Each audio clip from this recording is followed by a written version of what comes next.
inaayos ko pa rin yung yung discharge permit. During that time, nagtatanong ako sa kanya paano gagawin. Nagpapacoach ako kasi I'm not an engineer by profession, so wala talaga akong idea. Offer siya sa akin, gusto niya ma'am gawa natin ng design yan. Sabi niya, sige. Sinusundo pa namin sa toll gate kasi hindi niya kaya pumunta dito during that time. Sabi niya, gagawa niya daw ng design. So, ginawa niya ng design, nagbigay siya ng quotation, ng ganun. He really started from scratch. Ako, nasatisfy ako kasi lahat ng problema ko sa DNR regarding sa wastewater, sa mga permits, tinutulungan niya ako talaga. Kasi, I'm not an engineer by profession, so mahirap para sa akin on my part. Ginawa ni engineer sa amin, una-una pa lang, yung plano pa lang, makapagpakita ka ng plano sa DNR na ito yung facility na gagawin mo.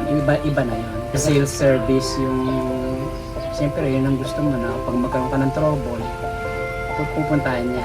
Ginaranti niya naman kami na hindi po namin kayo papabayaan. Yung service. Na-construct nga siya, inoperate, pumasa naman talaga sa mga parameter. Ngayon, nawala na yung FERCO na anytime bigla kang bisitahin ni DNR. Siyempre, di ba nakakatakot yun? May mga surprise visit sila. Nakakatakot kasi doon is yung penalty.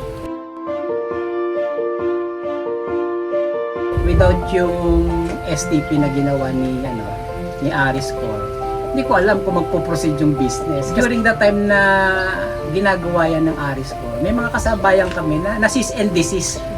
Sinarado sila kasi napupulyot nila yung hindi sila nakaka-comply kay DNR, which is hindi nangyari sa amin. So, nagdiretso yung business namin. So, yung binigay ng Ariscore na service sa amin, talagang malaki siyang bagay. Kaya, up to now, meron kaming business. Nawala yung stress ko kasi during that time, yung mga kasabayan ko na nasa same industry, same problem, same ng situation.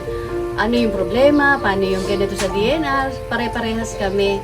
So far, sa akin, talagang na-correct sila, Nasisindisi sila eh. Yung trust na, yung pag sinabi niya na pag may sira, gagawin ko. Di ba? Parang pag bumili ka ng isang product, may warranty, di ba? Sa Ariscore, ganun din. Ang sinabi ni Ariscore na, ma'am, sir, kapag may problema, tumawag lang po kayo dyan. Talagang ginagawa naman ni Ariscore. Yung after sales service, yun ang mahalaga kasi. Hindi porke kumita ka na. Wala na, tapos na. Pero si Ariscore, base dun sa experience namin, talagang all the way, minsan kahit na gabi, engineer.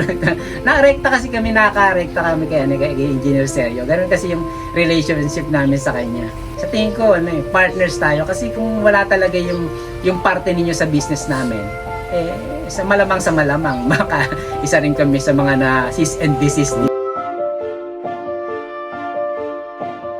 Pwede naman. Ang galing niya eh.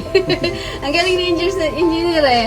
Mahanga ako sa kanya. Lagi ko siyang sinishare sa mga anak ko, sa mga kaibigan ko. Kasi, na-meet ko siya from his, beginning business niya. Nakita ko kung paano talaga siya nag-start. Kasi siguro yung professionalism.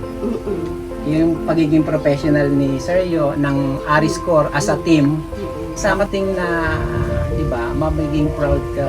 Ang bilis ng growth. Yung ganon. True kayo doon sa, sa words nyo, sa promise nyo na tutulungan nyo talaga. One text away.